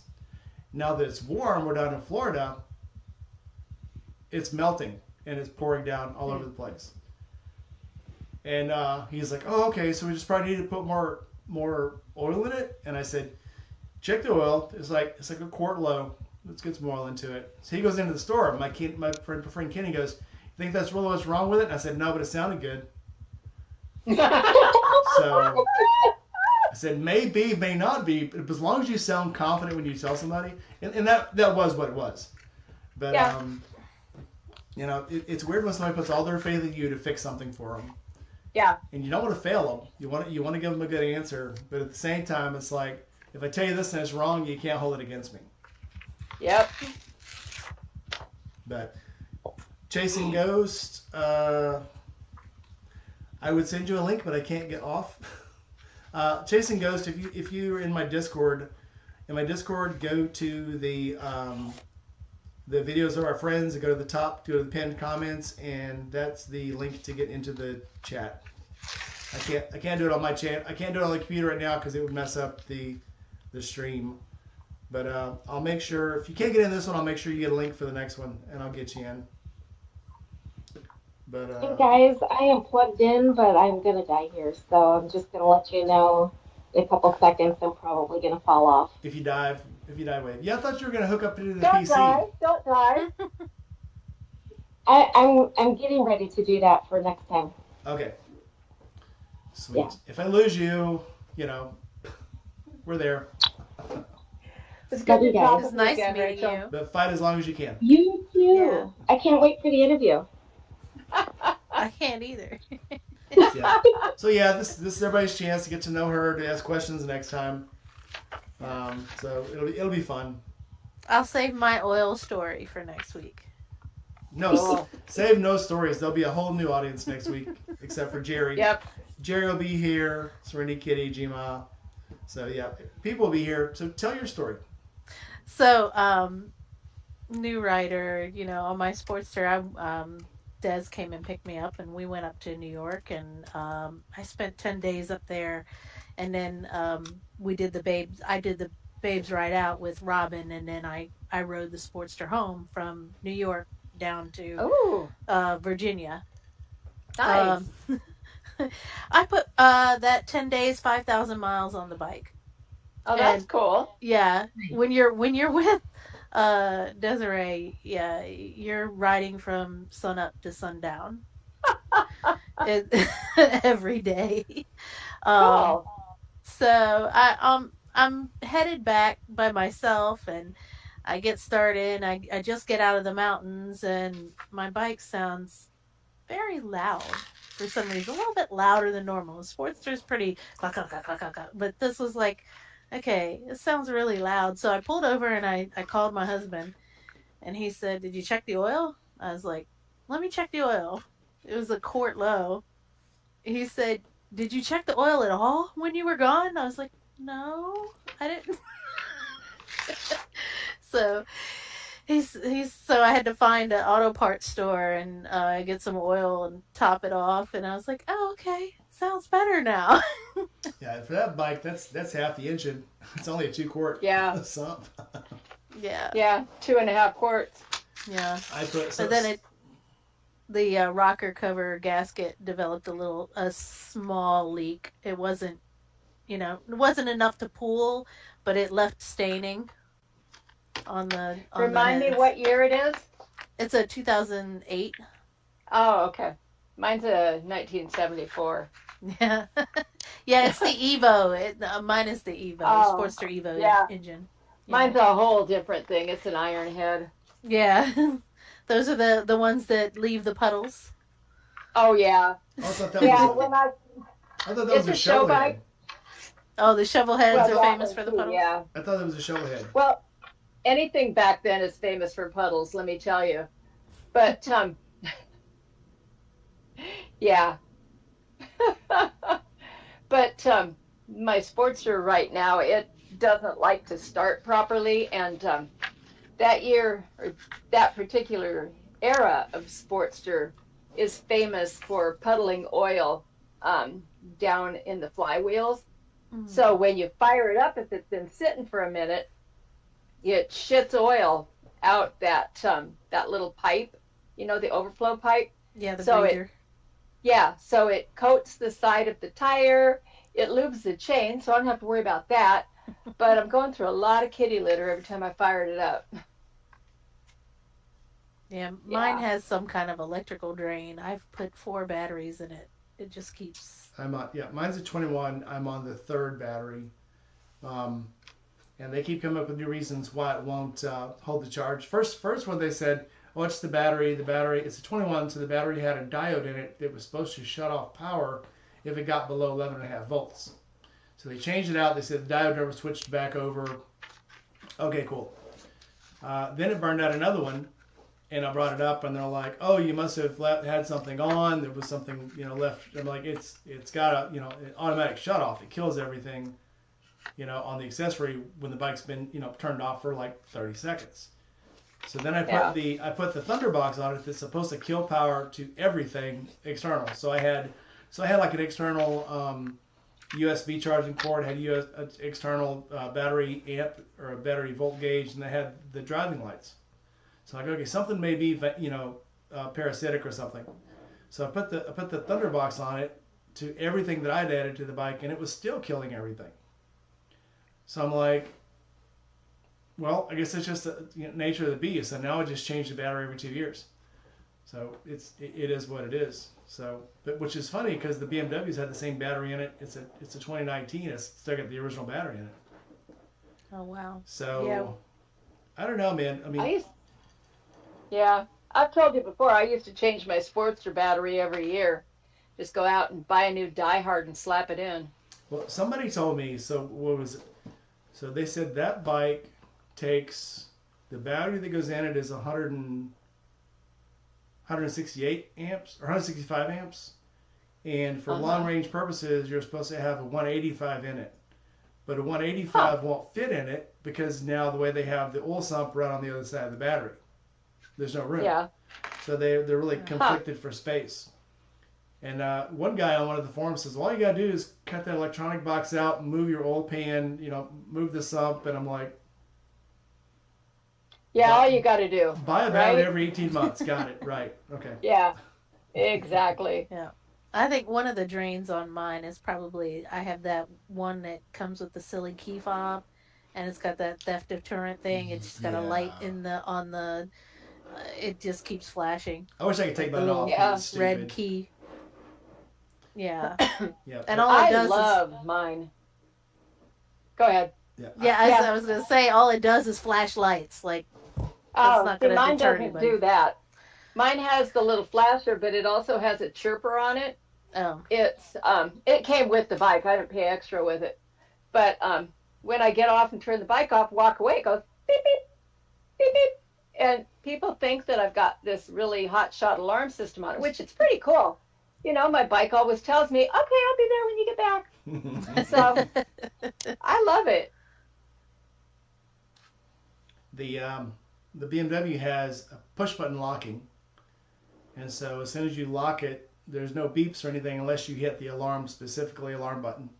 But you can lock it and it sets the alarm without making a beep. Again, the Sportster, I wish there was a way I could take the key fob off and just make it start only, because I'm pretty sure that's what mine is too. Because the red yeah. light consistently, as soon as you walk away with the fob, it starts flashing. Hmm. And you're probably right. It's not, you don't have a space to put a big enough battery on it to support that auxiliary on all the time. So that's probably what it is. If I'm riding it every Yeah. day, don't have a problem. It's just parking it over the winter, battery Hmm. dies. If you Yeah, know, even on a tender. yeah. I've had mine Really? plugged in. Yes, I had mine plugged into a tender the whole time, and it's still the battery just ended up giving up the ghost. I had Mine are somebody pretty tell good as me, long as I keep the tender on them. that the tender's why it's dying.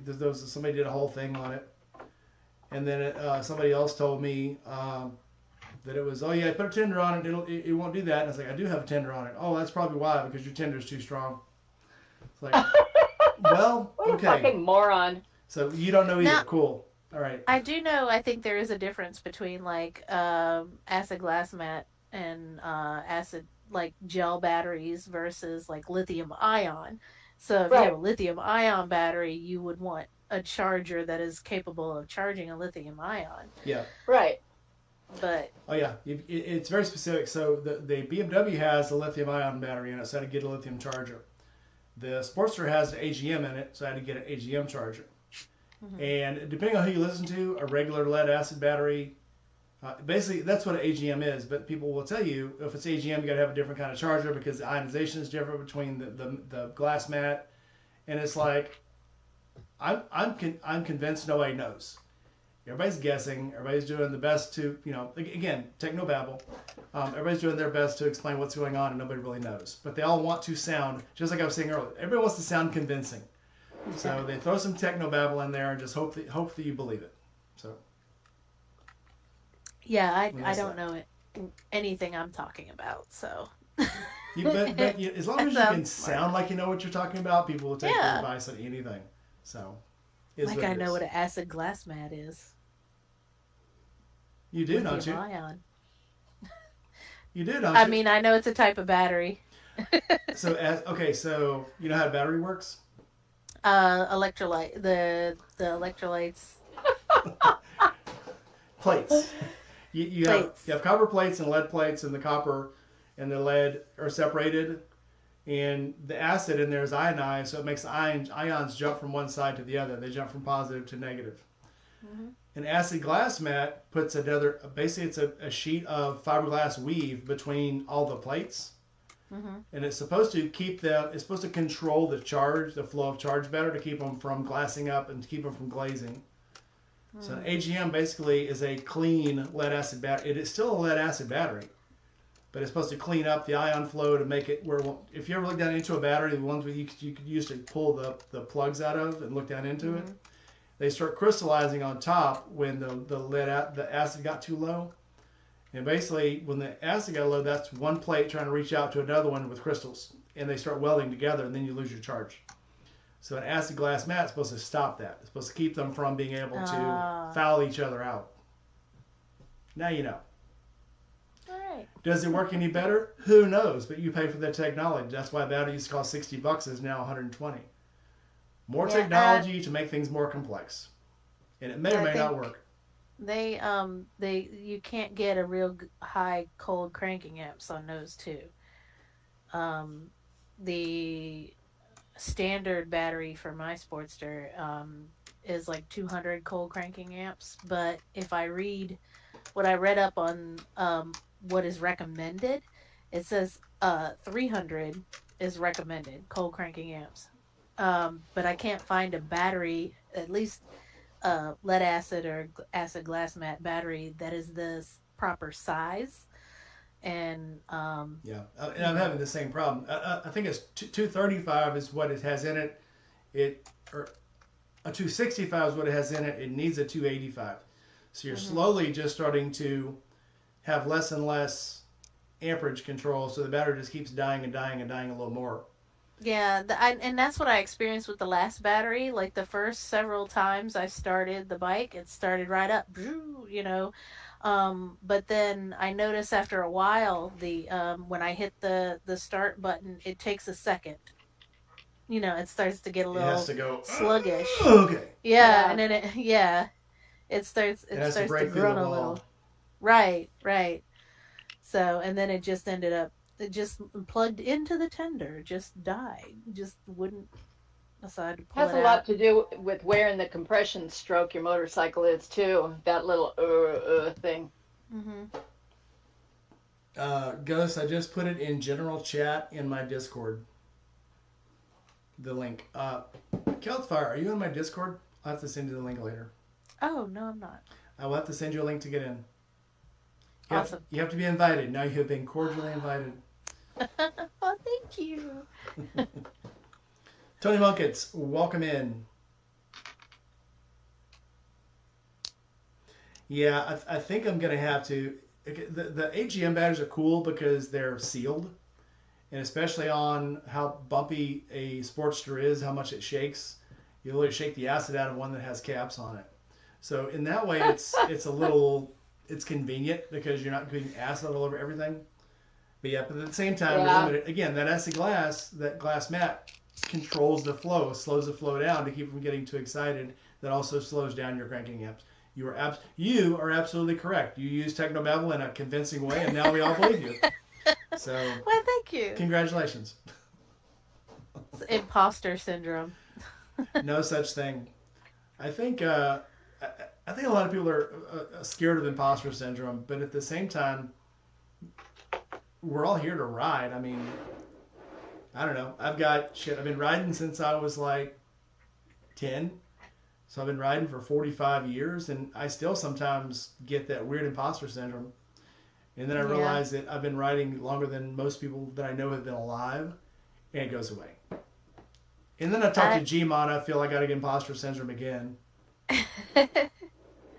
I met a man recently. I rode up to one of the local Harleys, and I would happen to be wearing like my full face and my high vis orange padded shirt. It was a hot day, so the shirt is breathable, and but it's padded and it's high vis orange. And I get off my bike, I, you know, take my helmet off, and I walk inside the Harley, and I look around, and this gentleman walks up to me. He says, "How long have you been riding?" I said, "Not very long, a couple of years." And he says, "Oh," he said, "You're a real biker." And I said, "Oh, thank you." Like, I'm a real biker, okay. And then he said, "Guess how long I've been riding?" He said, "You're wrong." I was like, "Wait a second, I hadn't had a chance to guess yet." He said, "Whatever you're thinking, you're wrong." I said, "Okay, 20 years." He says, "No." 30 years. No. So he'd been riding for 40 years, and you know, we had struck up a good conversation. He was a nice man. He walked away, and I thought to myself, I was like, "Oh wow, he's been riding for all this time, so he's been through like decades of, you know, riding and history, and you know, easy rider and all this stuff." And I was like, you know, what did he mean by "you're a real biker"? Because I think I look like a dork, you know. So one of my friends said, "That's the point." He said, "You look like you think you look like a dork, but you're you're conscious of, you know, you're safety minded. You're not out there trying to look the part. You're not out there trying to look like something. You know, you're out there just enjoying the ride." He said that's what he meant by real biker. I was like, "Oh, okay, okay. Now I feel better." I was like, "Oh." Gma told me once that her bike's been pissing oil longer than I've been pissing my pants. So no, she didn't. But it's been funny if she did. But That is probably factual. I think once Probably, yeah. once you hit the point where you realize you don't know everything and you're still learning every day, that's I think when you cross your threshold of being a wannabe and then being a biker, motorcyclist, rider, whatever you want to call it. But you just have to kind of realize every day you have something else to learn, and that humbles you, and I think that kind of just puts everything into perspective. So as long as you're willing to keep learning, you're a value to the community. Once you think you know everything, then you're done. Gima, what are you doing? Grandma's Are you opening tearing Reese's into cups? some stuff. Are you opening Reese's cups? Buck? No, I'm not. Buck? I'm sorry. Am I making noise? Yes. You sound like Buck. My bad. So yeah, we have a guy, Kelt, we have a guy on the channel, Buck. Whenever he gets on, he gets bored, and I swear to God, he has a full case of Reese's cups at all times, and he starts opening them and eating them as we're doing the streams. Tara, welcome I was in. putting these magnets away before I lose them. Hi, Tara. Hello. Hi, I Tara. don't know how my audio is. How are you doing? First Can of you all, hear me? I can hear you. You sound great. Can you hear me? Okay. I'm not used to this setup. Yeah, you got a little bit of echo, but let me see if I can turn your echo off. Okay, we'll say that's good enough. Tara, welcome on the channel. You have not been on here for quite a while, so tell us what you've been up to.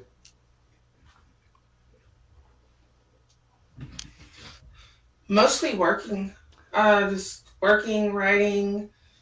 Most of my moto vlogging is riding to work and back because I work insane hours and I drive a truck for a living, so it's pretty much work, home, hospital, work, home.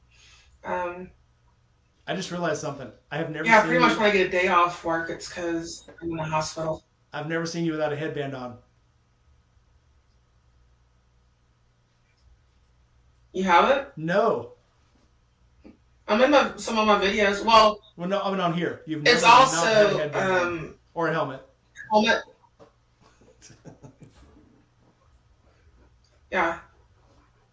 Well, a lot of times I have the head because the helmet pulls my hair. I didn't even know you had a forehead. Pull it back and put something on there. So you just something interesting you put in the chat. So what's going on with FMSCA? FMCSA? Oh, there's a channel that I watch called Mother Trucker, and he used to be a bed bugger, and now he's just doing YouTube, and he does trucking related information, that sort of thing. And of course, the FMCSA, they have their bulletin board and all that, and they put out that they were voiding 15,000 DLT certification, medical certifications. And those certifications happen to come from the doctor where I got my physical. Apparently someone reported them, which could just be somebody was pissed off. They didn't like something, or they didn't get passed, or they didn't like that somebody did pass, whatever. In any case, somebody reported them, so that caused an audit. And now it's an audit. My physical's still good, everything's still good. But they have like 30 days to provide examples of, physicals for them to audit. The same as like if your company gets audited and the government comes through, I want to see X amount of paperwork.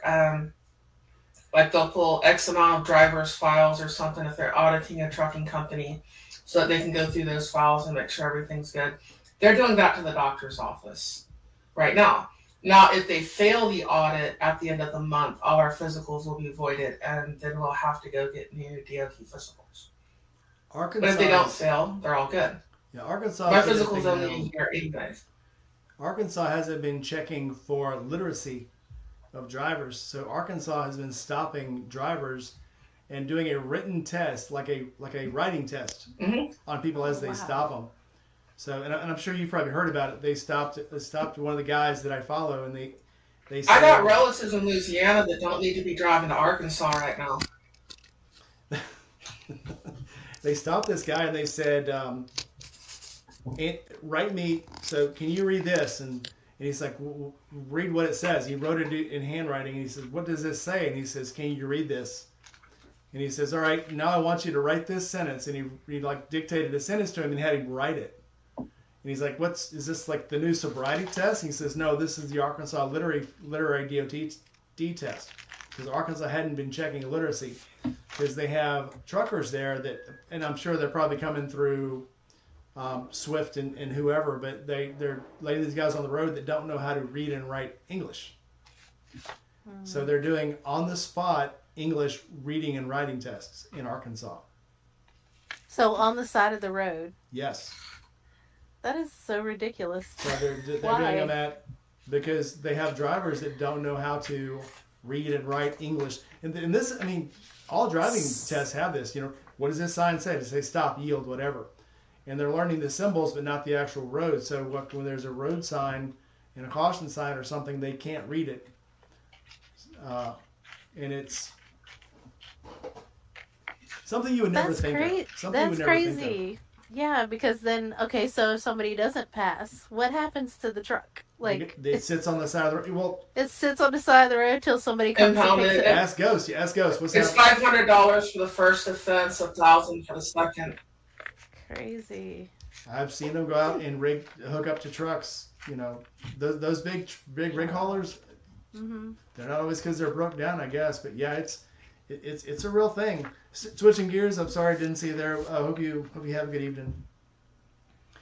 All right, Tara, back on track here. Tonight we're talking about things that you've seen on other people's bikes or you have on your own bike that is either dumb, stupid, or just didn't work. Mm-hmm. So what have you either put on your own bike or what have you seen on other bikes? Okay, can you hear me? Yep. Is that better? Because I hooked the headset up to see if that would help. I was getting kind of a delay and I couldn't hear half of what you were saying. So is it like stupid stuff that you put on your bike that's like, that sucked? Yeah. Or... So we've talked about like seats that look cool but had no padding. We've talked about get back whips, the 30-inch front tire, the stretch exhaust. And again, we're not beating up people. We're making fun of the things they put on their bikes. So what have you seen? What, that I don't like on a motorcycle? Or that just look dumb or didn't work or whatever.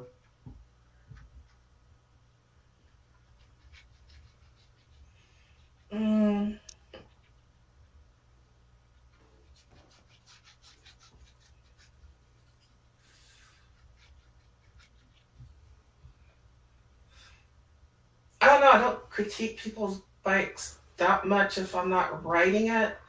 I've seen some stuff secured the bikes that I didn't like how they secured the stuff to it. But I mean, I'm a truck driver, so that's kind of securements in my job. Things that hang off, like where it's going to get caught. I think I have more of a critique about what some people wear while riding. It's a personal choice thing. You got the meat grinder of life below you there, the asphalt and the concrete and all that. But there's a certain point where it's like, at least have some jeans on, some boots, not flip-flops, that sort of thing, where, you know, you're at least protected in a low-speed crash. I realize if you're doing 100 miles an hour up the zipper and you go sliding, it's not going to matter whether you're wearing jeans or shorts because they're going to be gone pretty quick if you're not wearing like leather or what have you. But there's just so many things where it's like I deal with gravel and stuff like that all the time because of all the construction and all the trucks. And, you know, so footing is a big deal. And you put your foot off and there's a hole. And then it's got gravel, and then you start to slip. And I would not want to be in flip-flops and do that. And I don't know. I'm also not going to have half my ass hanging out on a motorcycle going down the road. I'm going to be covered up and just that would suck. How'd you get road rash? I dropped my bike in an intersection. You know, it's, I don't know, 15 you miles need an some, hour. you don't have any protection around you. You need something, you know? I used to Yeah. hear back in the, I think, Tara, we're almost about the same age. Gma, I'm sure has heard this. So in the early 80s, when everybody was going to seatbelt laws and stuff, heard all these people saying, well, you know, if you have a wreck going 100 miles an hour, that seatbelt will cut you in half. And it's like, well, if you're going 100 miles an hour, you've got bigger problems. You know, same with the helmet, you know. However, I've seen MotoGP guys lay a bike down going 160 miles an hour and get up and walk away because they had the proper gear on for the speed they're riding. Now, so a proper jacket, a helmet, Mm-hmm. you know, enclosed boots that are tied, you know, slip-on boots to a point. But if you've got the proper gear on for the speed you're going, you may not be 100% safe, but you will be much more protected for your situation. Granted, there's just weird stuff that happens sometimes. When I slipped on the ice, I dropped a bike going probably 10 miles an hour. But I hit so hard, slamming to the ground, that it gave me a concussion. But if I hadn't had that helmet on, imagine how much worse that wouldn't have been a concussion. That would have been a busted melon. So you weigh the options. Dress is. I have a cousin that died. Yeah, there's a weird delay between your voice for some reason, what I'm hearing, and then your mouth moving. I don't know if that's my end or yours or what. I think it's yours. It's a It's real kinda long weird. time. Yeah, there's a real I long have a time until cousin- you answer. Right, he's technically my cousin's cousin, but we kind of grew up together. And he was 18 years old, test riding a motorcycle, no helmet on. And he dropped the bike and he hit his head on the curb and he died. Low speed, we're talking coming up to an intersection, you know. Wow. And I'd hear the arguments from people I heard the arguments about windshields, how windshields was going to kill you because it's going to throw you up in there and it's going to break your neck, those big cop windshields and stuff.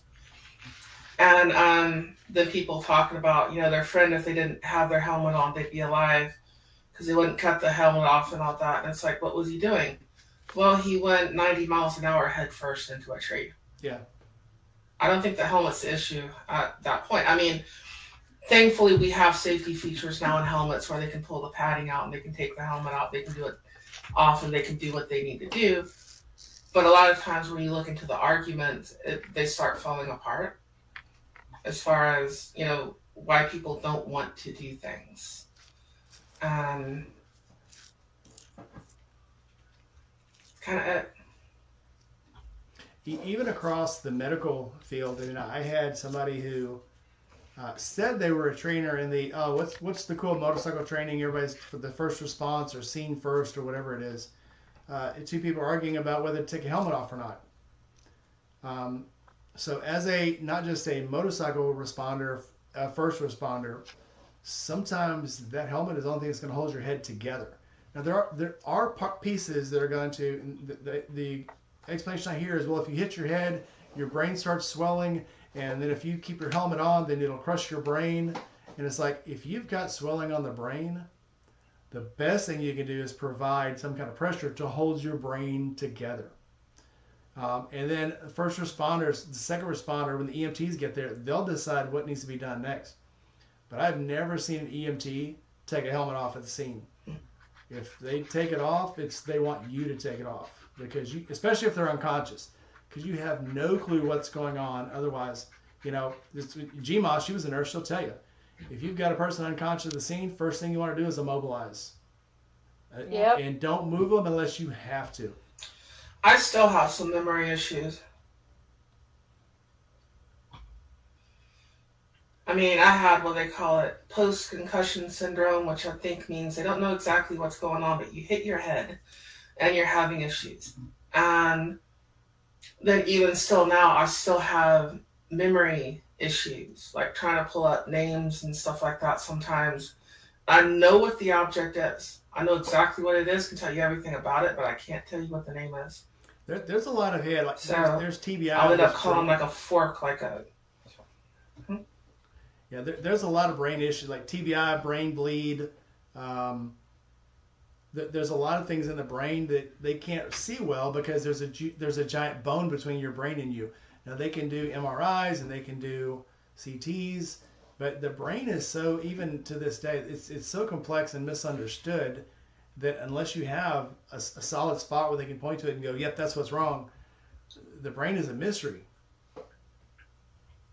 So sometimes you just gotta let things fall where they may and hope they can. It doesn't see matter if something. you have a helmet on or not. Yeah, At a especially certain not point, at 90 miles an hour. your brain is going. Yeah, at a certain point, you're going one speed. No matter how much protection you have on, your speed suddenly stops. Your brain's still going It sloshes. in your head. So there's still going to be damage. It's better than your head being crushed if you have a helmet on, but you're still going to have damage. Yeah. So moral of the story: we all like going fast, but just recognize that the faster you go, the more injury you can incur to yourself. I like going fast, but I go fast in a safe environment. You're not going to see me popping wheelies in traffic and doing crazy stuff with other people around, because that your level of being able to control your trauma or control the events at that point have gone out the window. You've added so many extra things to the mix that now you I just think if you ride a motorcycle, go ahead. we've all got that same screw loose. If you ride a motorcycle, that twist the throttle, feel the torque, want to go a little fast kind of thing. If you're on a motorcycle, we've pretty much all got that same thing. That's adrenaline junkie. Oh yeah. Yeah. I had to so growing up, first legal street motorcycle I was on was a Honda 554, and I would ride that with tennis shoes, cut off jeans, no t-shirt, and sunglasses. That's all I had. The sunglasses was to keep the bugs from hitting me in the eye. As you Yep. grow, because Safety first. when you're 15, 16, you're bulletproof. Nothing can stop me. Look how cool I am.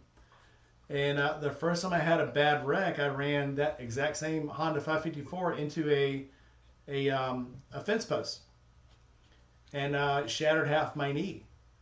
After that, I thought maybe I shouldn't be trying to do burnouts and wheelies up this sand driveway. And then we lived in Arkansas. I never understood the law about.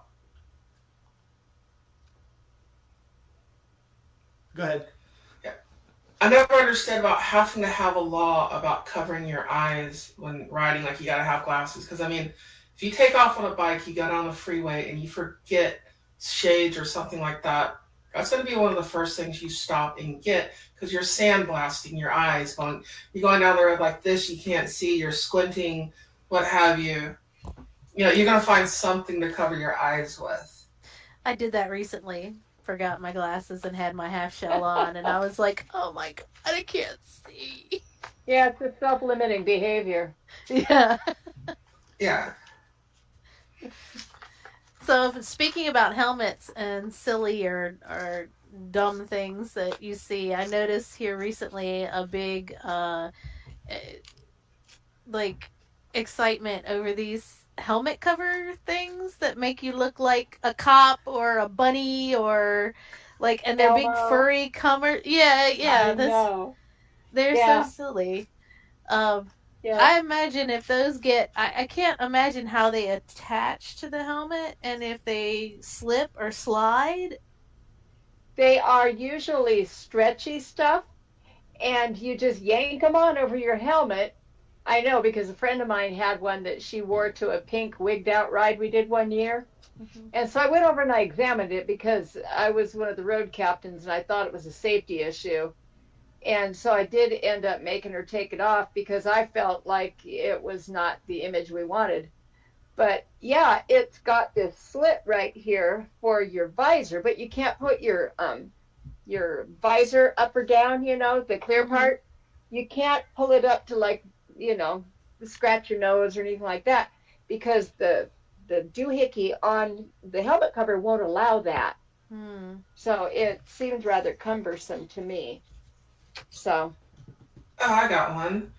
Um, One of my uncle's ex-wives, she thought it would be a good idea. She was used to going bar hopping and stuff on the back of the motorcycle, letting her hair blow in the wind and everything. And he's got um, a '61 Harley, stretch draped, all that good stuff. You know, fishtails, all that stuff on it. And now they were going to go from New York to Michigan to go to a motorcycle rally. And he told her to braid her hair and what have you. So like I see people like, you know, their hair blowing and stuff on it. Of course I have hair, so that's, you know, personally affects me. If you don't do something with your hair, it's going to be in a whole bunch of knots. Some of them you're not going to be able to brush out. If you go on a long trip, you're going to be cutting them out, and that's painful. Yep. Just emotionally, that's painful when you have to cut something like that out of your hair. And they had to cut the knots out of her hair, quite literally. Of course, he's an asshole, so he just laughed at her. Oh wow. yeah. So I ride with the Richmond Leaders group, Uh-huh. and one of our leaders is the lovely lady who invented the hightail hair.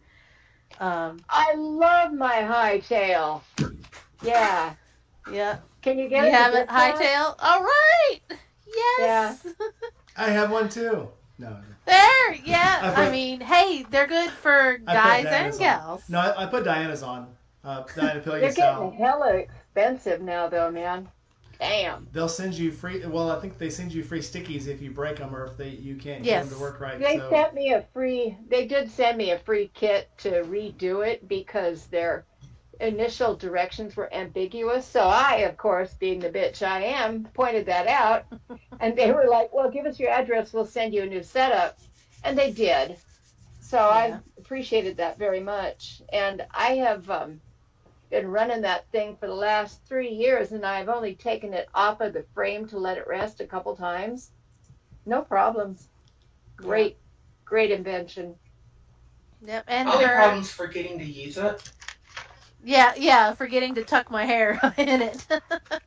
Yep. Well, I wear my hair like this anyway, so it's relatively easy to just go like that. Yeah. Well, that I that have my hair was braided or something like that usually anyways because of work. yeah. So she told me that was that invention came because she had one very particularly bad experience with Yeah. knots in her hair. So do they make them for No, eyebrows? right on. Tell her it'd be nice if she come up with some more patterns on the material. I will. Yeah. What'd you say, Rainey? Do they make them for eyebrows? No, After, but it so after but the brow, like hitting on your eyebrows for a while, they actually starts hurting. I don't know if you've ever been like being on like women over their hair when the hair starts getting pushed in the wrong direction and it starts Oh, I hurting. hate that. I Yeah. get that on my eyebrows Yeah. because look at this shit. Look, see these things? They try to crawl off my face every once in a while, but they start getting pushed and it hurts. It's like, painful. I paint mine on. It doesn't bother me. I would think it would be Behind cool. somebody with a beard or long hair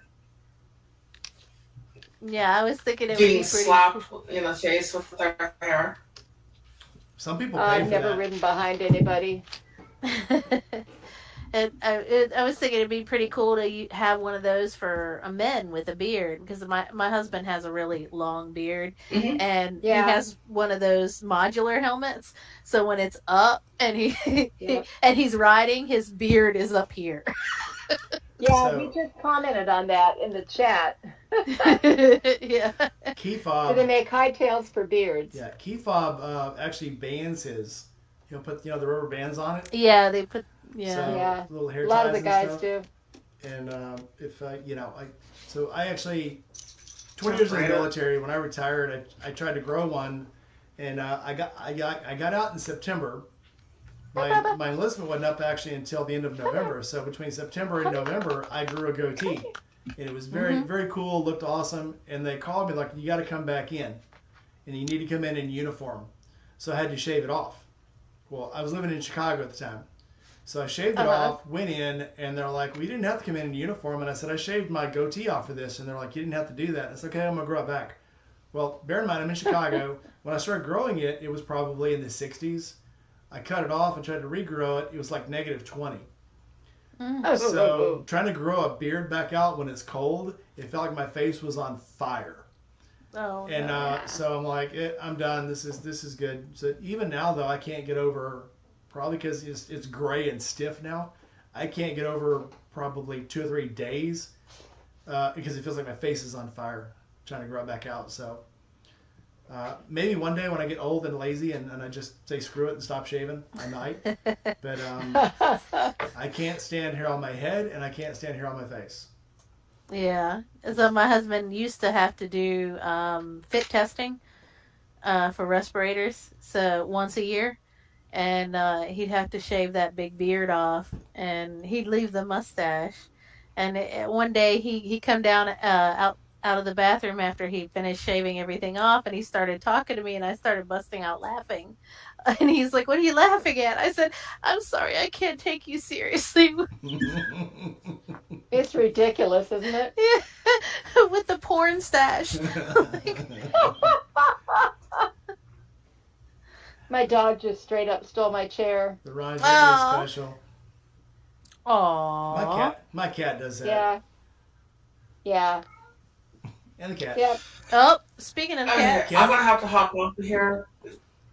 All right, Tim. I should have something about to go live right now. Awesome. Thanks for coming on. How do I hop out of here?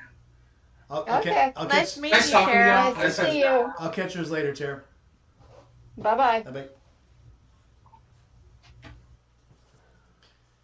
All right. Now it's quiet. Okay. I'm going to have to get out pretty quick here, too. All right. I'm going to duck here soon. Thanks for coming on, you two. So I think it's been nice. So before you go, final thoughts. Oh, final thoughts. Don't make all your friends. Ride more. Ride more, modify less. Yep. That's a good one. There you go. Bubba agrees.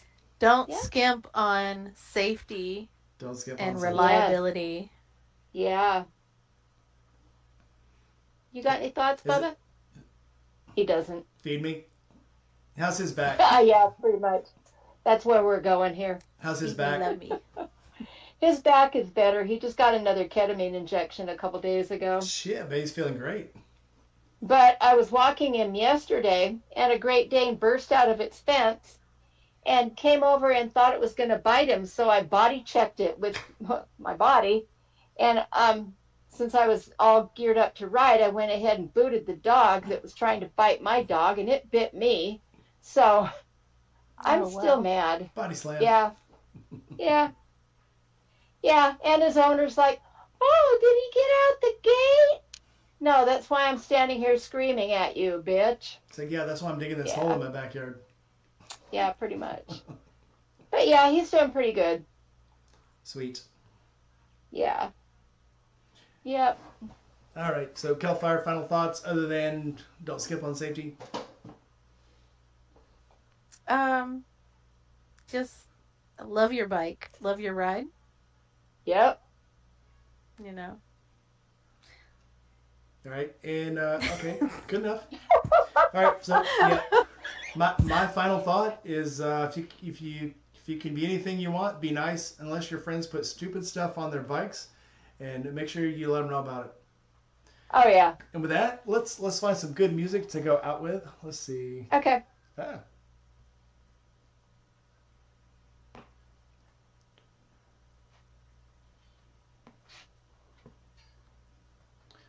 Let's see. Which one is the porn music? I think it's this one. Yep, that's the porn music. All right. All right, everybody. Thanks for coming in. I will see you guys next Friday night. So next Friday night will be Friday Night with Friends. And then Saturday night will be my interview with Kelpfire live. So bring your questions. And I will see you guys then. All right. Looking forward to it. Bye. All right, guys. Bye. Hang out. You guys don't go anywhere.